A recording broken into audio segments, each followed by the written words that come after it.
इस वीडियो में हम कक्षा 8 का प्रश्नावली 11.4 का प्रश्न नंबर 2 को हल करेंगे। तो चलिए स्टार्ट करते हैं इस वीडियो को। तो देखिए डियर स्टूडेंट्स, प्रश्न नंबर 2 में हमसे क्या कहा गया है, बेलन ए का व्यास 7 सेंटीमीटर और ऊंचाई 14 सेंटीमीटर है, बेलन बी का व्यास 14 सेंटीमीटर और ऊंचाई 7 सेंटीमीटर है। परिकलन किए बिना क्या आप बता सकते हैं कि इन दोनों में किसका आयतन अधिक है? दोनों बेलनों का आयतन ज्ञात करते हुए इसका सत्यापन कीजिए। जांच कीजिए कि क्या अधिक आयतन वाले बेलन का पृष्ठीय क्षेत्रफल भी अधिक है।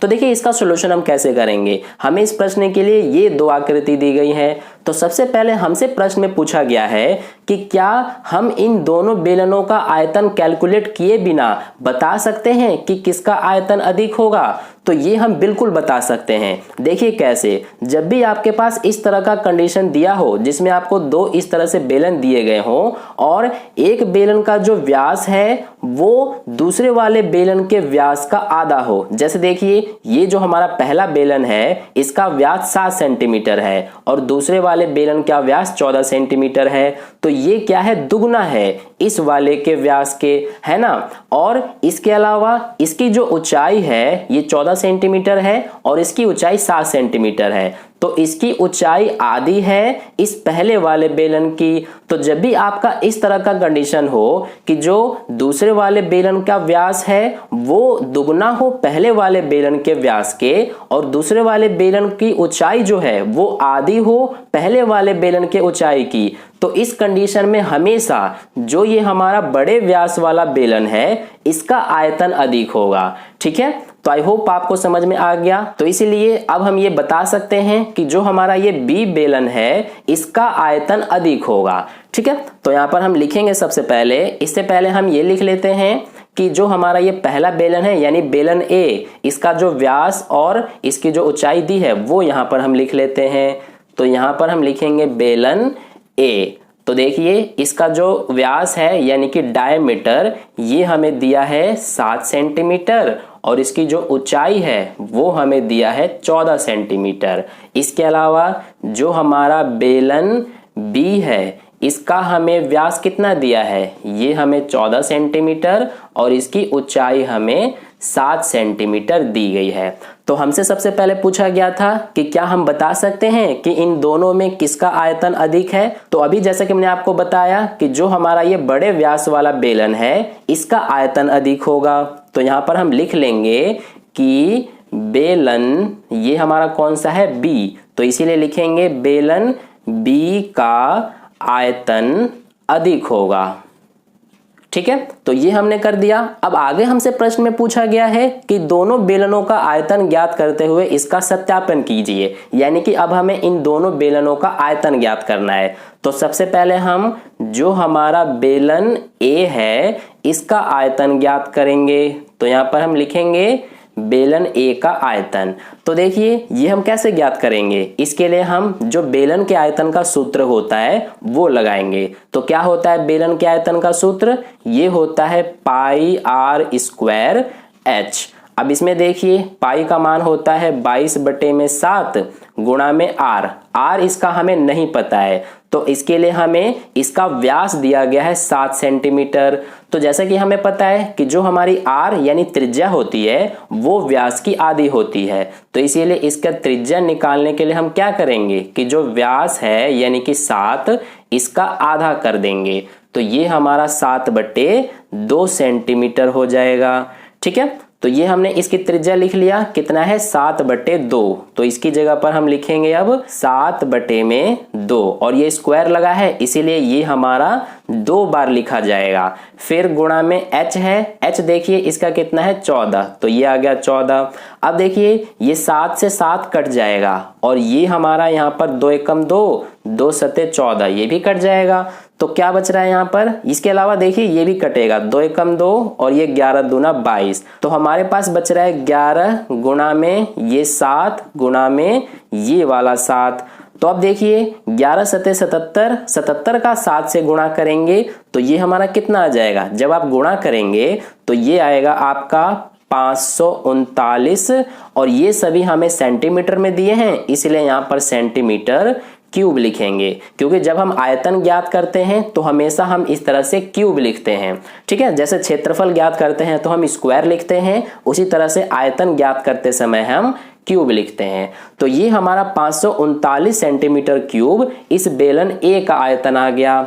अब हम जो हमारा बेलन बी है उसका आयतन ज्ञात करेंगे, तो लिखेंगे हम कि बेलन बी का आयतन, तो इसमें भी हम यही सूत्र लगाएंगे पाई आर स्क्वायर एच। तो इसमें सबका मान रखेंगे, पाई का मान हमारा हो जाएगा 22/7 गुणा में आर। तो देखिए इसमें हमें इस जो बेलन है बी, इसका भी आर नहीं पता, यानी त्रिज्या नहीं पता। इसके लिए हमें व्यास दिया गया है 14 सेंटीमीटर। तो इसकी त्रिज्या ज्ञात करने के लिए क्या करेंगे हम कि जो व्यास है यानी कि 14, इसका हम आधा कर देंगे। तो देखिए ये 14/2 हो गया। अब ये कटेगा हमारा तो बचेगा 7, यानी कि 7 सेंटीमीटर ये आ गई त्रिज्या इस बेलन बी का। तो इसीलिए आर की जगह पर हम लिखेंगे 7, और यहाँ पे भी स्क्वायर है इसीलिए 2 बार लिखा जाएगा, गुणा में एच। तो एच देखिए इसका 7 है, तो ये हमने लिख दिया। अब ये हमारा एक 7 से 7 कट जाएगा, तो क्या बचा 22 गुणा 7 गुणा 7। तो सबसे पहले 22 का 7 से गुणा करेंगे तो ये आ जाएगा 22 सत्ते 154, और 154 का 7 से गुणा करेंगे तो यहाँ पर करके देख लेते हैं। तो ये हो जाएगा 4 सत्ते 28, 7 पंजे 35 और 2 37 का 7, 7 एकम 7 और 3 10। तो ये आ रहा है हमारा 1078। तो यहाँ पर लिख देंगे 1078, और ये हमारा हो जाएगा सेंटीमीटर क्यूब। तो इस तरह से हमने जो हमारे दोनों बेलन है उनका आयतन ज्ञात कर लिया। एक हमारा है 539 सेंटीमीटर क्यूब और दूसरा 1078 सेंटीमीटर क्यूब। ठीक है, तो यहाँ पर आप देख सकते हैं जो हमारा बेलन बी है इसका आयतन ज्यादा है, जैसा कि हमने पहले ही बताया था यहाँ पर कि बेलन बी का आयतन अधिक होगा। ठीक है, तो इस तरह से ये हो गया। अब देखिए आगे हमसे प्रश्न में कहा गया है कि जांच कीजिए कि क्या अधिक आयतन वाले बेलन का पृष्ठीय क्षेत्रफल भी अधिक है। यानी कि अब हमें ये देखना है कि जो हमारा ये बेलन बी है इसका आयतन अधिक है, जैसे यहाँ पर हमने देखा। तो अब हमें ये देखना है कि क्या इसका जो पृष्ठीय क्षेत्रफल है वो भी अधिक होगा। तो उसके लिए हमें अब इन दोनों बेलनों का पृष्ठीय क्षेत्रफल भी निकालना पड़ेगा। तो यहाँ पर अब हम कर लेते हैं। सबसे पहले हम जो बेलन ए है इसका पृष्ठीय क्षेत्रफल निकालेंगे।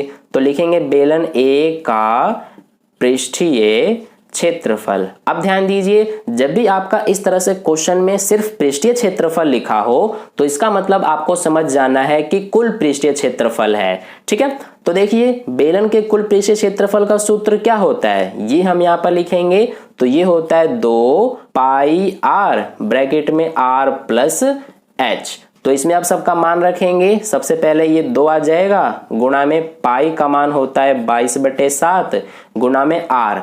तो देखिए यहाँ पर हमने बेलन ए का आर यानी त्रिज्या पहले से ही लिखा है, 7/2 है। तो ये हम लिख लेंगे 7/2। फिर ये दोबारा से आर है यानी 7/2 आ गया, प्लस में एच। तो एच देखिए इसका 14 है, तो ये हम लिख लेंगे।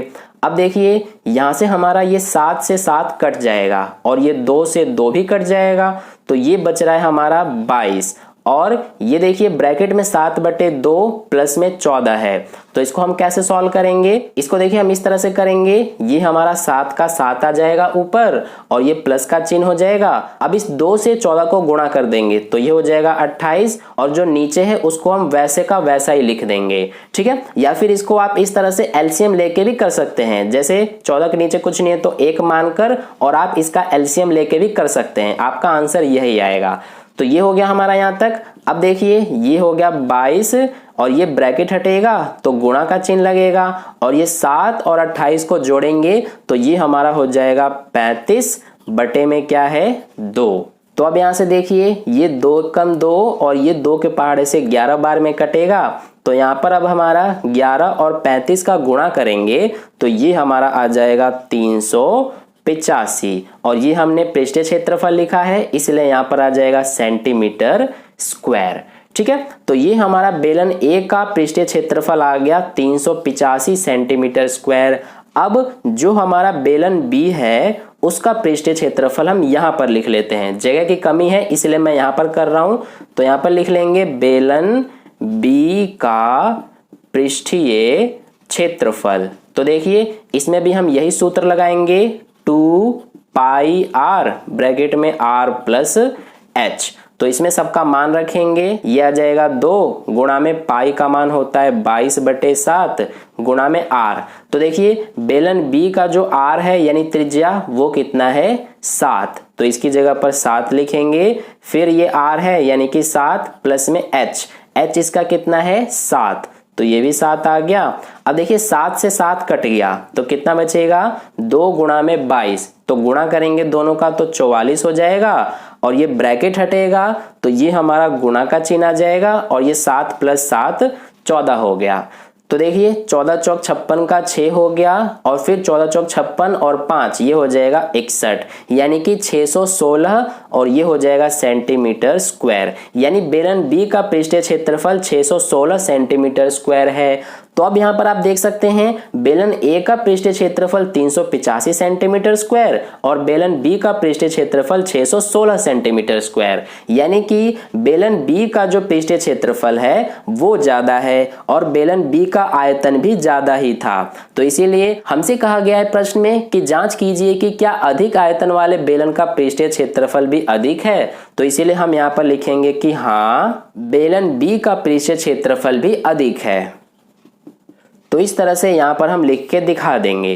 तो ये हो गया हमारा प्रश्न नंबर 2 का सॉल्यूशन कंप्लीट। आई होप आपको अच्छे समझ में आ गया है। अगर आपको वीडियो अच्छा लगा है तो लाइक कर देना, अपने दोस्तों के साथ शेयर कर देना और पहली बार वीडियो को देख रहे हैं तो चैनल को सब्सक्राइब करके बगल में जो बेल आइकन आता है उस पर ऑल वाले पे क्लिक कर लेना ताकि नेक्स्ट वीडियो जैसे अपलोड की जाए उसका नोटिफिकेशन सबसे पहले आपको मिल जाए। मिलते हैं फिर अगली वीडियो में। धन्यवाद।